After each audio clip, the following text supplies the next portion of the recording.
ouvintes, sejam muito bem-vindos ao nosso segundo episódio da nossa série sobre mudanças climáticas aqui no podcast do Pensar Jovem. Muito prazer, eu me chamo Luana Vitória, sou estudante de Engenharia Ambiental e Sanitária do Cefet-MG e também faço parte do Pensar Jovem.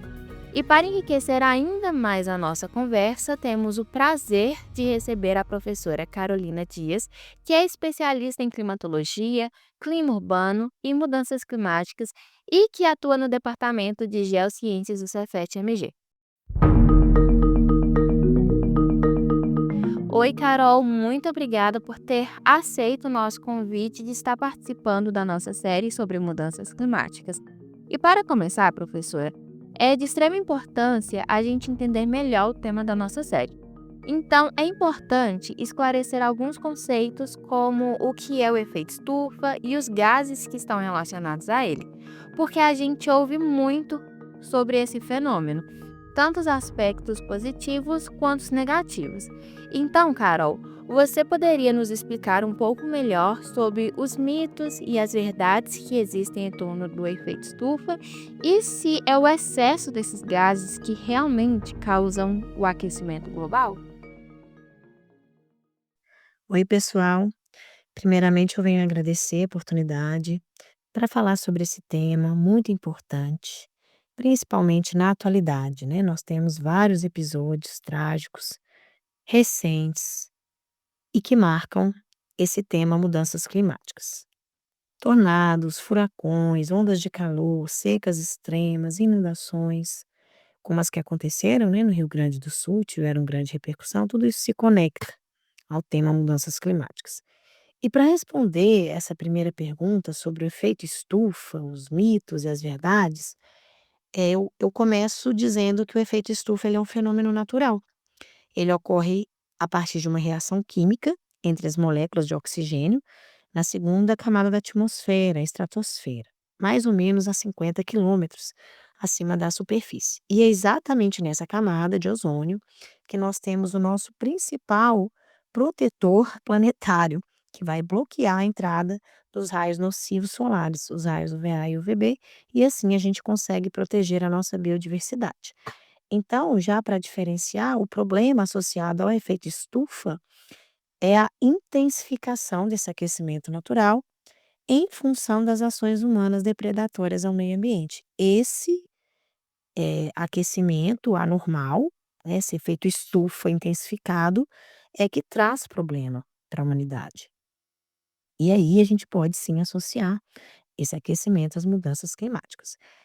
Lá em 1980, 1990, né, quem é dessa geração vai lembrar, a gente falava muito sobre o aumento do buraco na camada de ozônio. E aí, havia uma abordagem mais alarmista, muitas mídias afirmavam que o mundo ia acabar por causa desse buraco, que ia aumentar e provocar o derretimento das geleiras, né. Mas hoje a gente consegue ter uma abordagem mais mais recente, né, sobre o tema, mais atual. E a camada de ozônio, na verdade, então ela é um filtro solar que protege os seres humanos desses raios nocivos. Então, continuando a falar sobre o buraco na camada de ozônio, ele não precisa ser tampado. Isso é um mito, pois, na verdade, essa abertura na camada, né, da atmosfera, ela tem uma oscilação natural e ela é sazonal. Então, ela vai aumentar de tamanho, diminuir de tamanho, dependendo das reações químicas solares que vão desgastar esse ozônio que já existe nessa camada na estratosfera.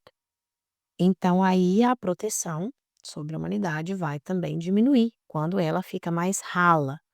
E aí, em 2024, a gente teve um relatório bem, né, recente aí no forninho, elaborado pela ONU, que constatou uma recuperação dessa camada de ozônio. Depois de 40 anos do Protocolo de Montreal, a gente pode sim, finalmente afirmar que a camada de ozônio está estabilizada, justamente porque vários países se comprometeram, né, a restringir o uso dos chamados clorofluorcarbonos ou os gases CFCs, muito utilizados, né, na indústria da época, principalmente refrigeradores e ar-condicionado, sprays, aerosóis. Então eu tenho como um exemplo, né, esse Acordo de Montreal, crucial para resolver um problema ambiental. Então, quando os países conseguem se juntar, é possível, sim, ver uma diminuição, uma estabilização, uma efetividade, né, nas ações do homem para recuperar aí os danos ambientais. Só que, obviamente, não é motivo para a gente comemorar, né? Esses gases, eles podem ainda reativar esse processo de desgaste na camada de ozônio, o problema pode voltar. E vários problemas, né, que a gente já tem aí retornarem para o nosso cenário. Então a gente tem como legado o Protocolo de Montreal para a gente refletir, para a gente pensar numa mudança de atitude, de comportamento, para buscar uma maior conscientização das pessoas, para entender melhor o problema e firmar acordos ambientais globais mais efetivos. Então, a gente pode sim ter uma esperança de que, quando esses acordos são feitos de forma efetiva, de forma séria, com uma participação global, com todos os protagonistas e os países, os seus governantes, né, comprometidos com a causa, a gente pode sim resolver um problema ambiental de forma sinérgica, de forma conjunta, preservando o nosso futuro para um cenário, né, mais seguro e mais ambientalmente correto para nós, né. Entendi, professora. E outro conceito super importante que gostaríamos que você explicasse para gente é sobre o que são exatamente as mudanças climáticas, até porque é o tema central da nossa série e a gente ouve muito falar nas mídias sociais como um todo, mas normalmente não é de uma forma muito didática. Então, o que são exatamente essas mudanças climáticas? E em que momento elas deixam de ser uma variação natural e se tornam um motivo de preocupação? Bom, para responder essa questão, primeiro a gente tem que lembrar que o termo mudanças climáticas, ele não é novo. Ele já vem sendo debatido há alguns anos e fica evidente uma necessidade, né, de medidas mais efetivas pelos órgãos públicos, pelas entidades governamentais internacionais, pelas empresas e a própria população. Então, a gente precisa mudar os nossos hábitos, principalmente em relação à forma como a gente produz e como a gente consome e depreda os recursos naturais, causando aí problemas ao meio ambiente. Esse tema, ele é tão importante que o slogan que a Organização Meteorológica Mundial escolheu ano passado, em 2024, para comemorar o Dia Meteorológico Mundial, todo dia 23 de março, foi o lema "Na vanguarda da ação climática", justamente para enfatizar a importância da luta contra essas mudanças climáticas e também a aplicação dos ODS, ou Objetivos de Desenvolvimento Sustentável, pelos países e pelas empresas também. E outra discussão muito polêmica que envolve o tema mudanças climáticas é sobre o comportamento térmico planetário. De quem é a culpa por esse aquecimento anormal, por esse comportamento esquizofrênico, né, do clima?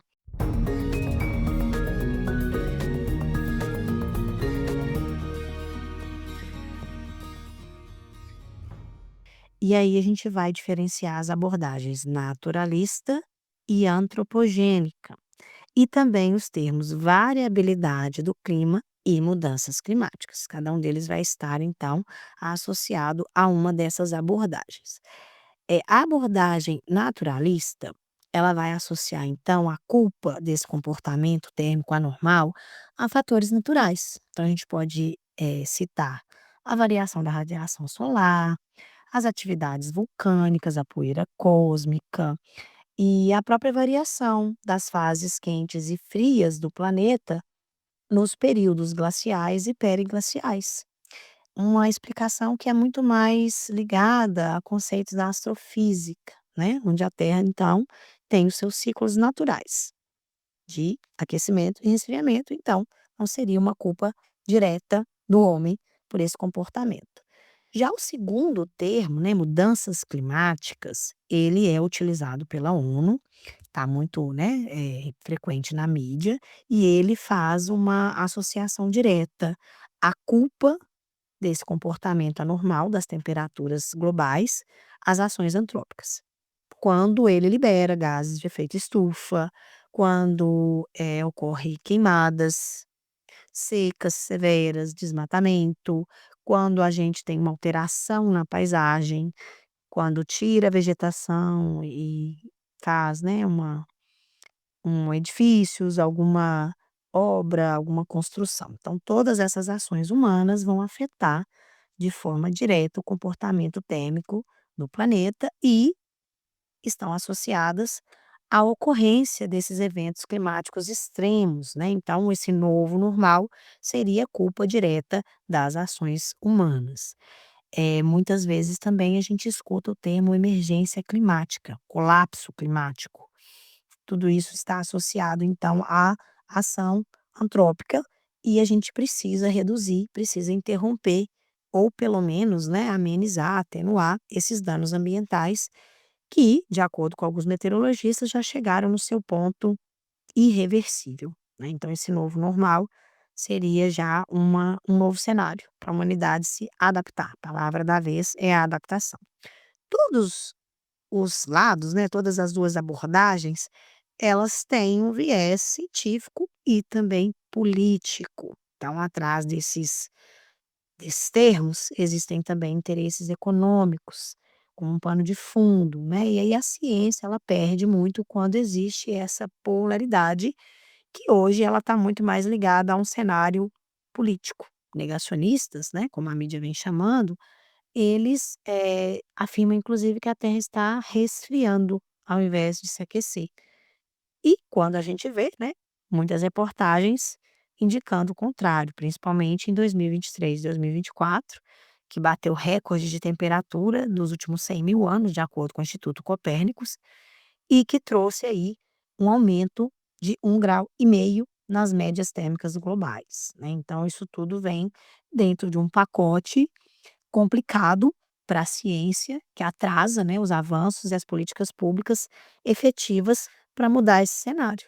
Então, na verdade, a gente precisa sim defender os recursos naturais do nosso planeta, a gente precisa mudar a nossa forma depredatória de consumo e produção e, todos esses episódios catastróficos, furacões, tornados, né, desastres, eh trágicos, como aconteceram em Mariana e Brumadinho, isso tudo vem reverberar e confirmar que, na verdade, o nosso planeta ele não está saudável, né. E essa doença, ela é associada à ação do homem de forma depredatória. A gente pode mudar isso se a gente tiver uma mudança de consciência uma mudança de atitude, a partir, né, das pessoas, dos nossos hábitos de consumo, mas também dos governantes das empresas. Para concluir então, Luana, o que é que a gente tem dentro desse cenário, né, de bipolarização dentro das abordagens?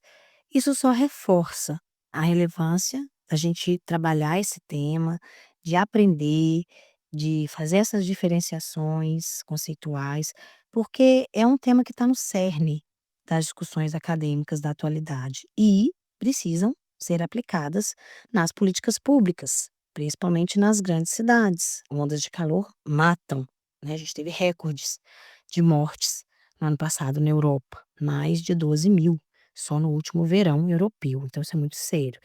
Independente dessa bipolarização, e eu acho que ela tende, né, a diminuir, eu acho que ela está diminuindo em função das novas pesquisas, trazendo novos olhares, novas perspectivas científicas embasadas, colocando o homem no centro dessa discussão das mudanças de hábitos de consumo e de produção. O que a gente tem que fazer é continuar buscando essas respostas, exigir dos órgãos, das entidades governamentais, para buscar soluções diretas, para atender a população atingida e mudar esse cenário, né, atenuando aí a vulnerabilidade climática, porque quem vai sofrer mais com isso são as pessoas mais pobres, necessitadas e vulneráveis.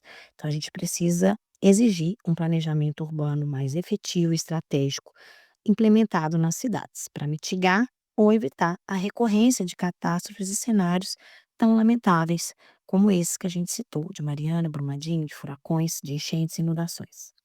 Agradeço a participação e até breve.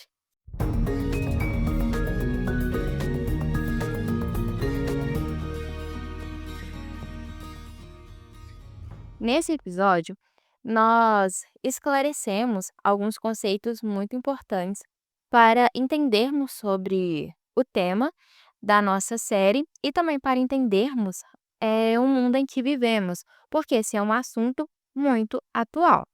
E nos nossos próximos episódios, nós vamos continuar o bate-papo com a professora Carolina Dias, esclarecendo mais conceitos e ouvindo a sua opinião. E nós também vamos ouvir alunos de escolas públicas parceiras do Pensar Jovem.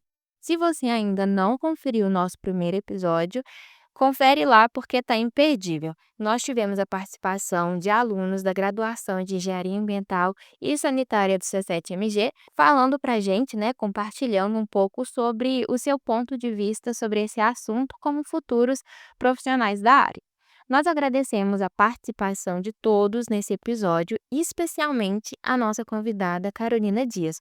Foi um prazer, professora, ter você conosco, compartilhando do seu conhecimento e nos explicando de uma forma tão didática.